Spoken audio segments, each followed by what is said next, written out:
Bonjour à toutes et à tous et bienvenue sur Monsieur Afrique.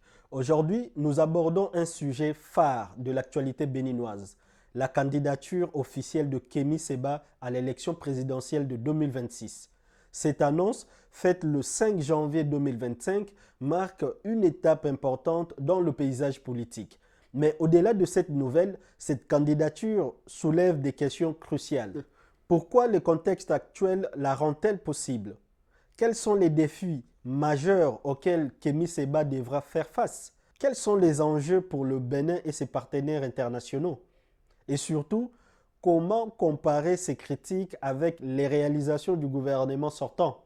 On décrypte tout cela dans cette vidéo. Restez bien évidemment avec nous jusqu'au bout.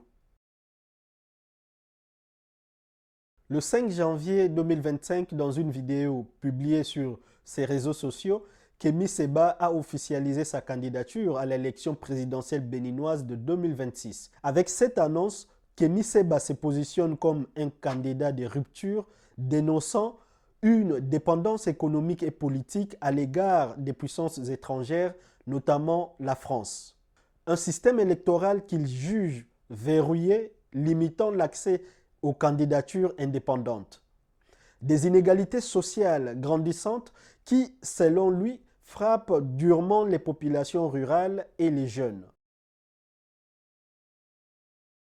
Le contexte politique et social du Bénin et de l'Afrique de l'Ouest joue un rôle clé dans cette candidature. Bien que le Bénin affiche une croissance économique stable, de nombreux citoyens dénoncent des inégalités persistantes et l'inflation élevée. Les agriculteurs, les enseignants et les jeunes en quête d'emploi sont les plus touchés. Exemple concret, l'augmentation des prix des produits de base comme le maïs et le carburant a provoqué des grèves et des manifestations ces dernières années, avec plus de 60% de la population béninoise âgée de moins de 30 ans. La jeunesse représente une force électorale incontournable. Kémi Séba, avec son discours panafricaniste et sa critique du système actuel, semble séduire une partie de cette tranche démographique. L'Afrique de l'Ouest connaît une montée du panafricanisme et de l'anti-impérialisme, renforcée par des décisions politiques marquantes. Exemple concret. Au Sénégal, le président Bassirou Diomaye Faye a annoncé la fermeture de toutes les bases militaires étrangères d'ici 2025. Cette tendance inspire des figures comme Kémi Séba qui prônent une réappropriation des ressources nationales. Malgré cet élan favorable, Kémi Séba devra relever plusieurs défis. Les candidats doivent obtenir le soutien d'au moins 28 élus, ce qui limite l'accès pour les indépendants ou les figures hors des partis traditionnels. Bien qu'il soit une figure reconnue sur le plan international pour son militantisme, Kémi Séba est critiqué pour son manque de parcours administratif, ce qui pourrait inquiéter une partie de l'électorat. S'il séduit une partie de la jeunesse et des déçus du système, il devra convaincre les électeurs conservateurs et les classes moyennes souvent attachées à la stabilité économique. Pour mettre en perspective les critiques de Kémi Séba, revenons sur les principales réalisations de Patrice Talon.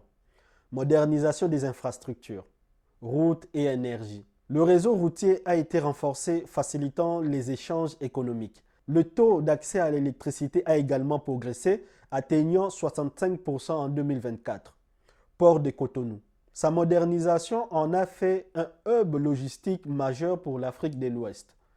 Diversification économique. Initiative pour réduire la dépendance à l'agriculture brute et développer des zones industrielles comme celle de Glo-Djigbe qui stimulent l'emploi et favorisent l'exportation.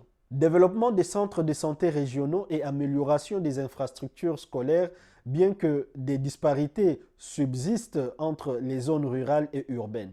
Le retour des trésors royaux d'Abomey a marqué un tournant pour la valorisation de l'histoire et a boosté le tourisme. Le prestigieux média africain Afar, connu pour son influence dans le secteur du voyage, a inclus le Bénin dans sa liste annuelle de 25 meilleures destinations à découvrir en 2025. Il affirme que cette réalisation profite davantage à une élite économique et étrangère qu'à la population dans son ensemble. Il dénonce aussi une dépendance excessive envers les multinationales, notamment françaises, dans des secteurs stratégiques comme les portuaires et l'énergie.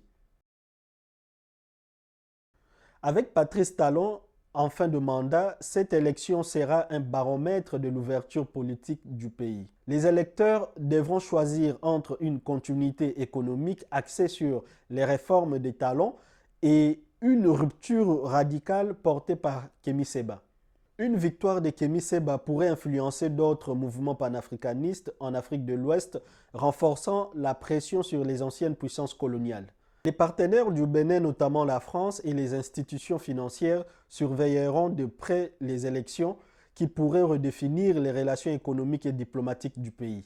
Alors, Kémi Séba peut-il devenir président du Bénin? Sa candidature, portée par un discours panafricaniste et anti-système, pourrait marquer un tournant. Mais les défis restent nombreux et les électeurs devront trancher entre stabilité et rupture. Et vous, qu'en pensez-vous? Cette candidature peut-elle réellement changer les choses? Partagez votre avis dans les commentaires. Merci d'avoir regardé et on se retrouve très bientôt pour une nouvelle analyse politique.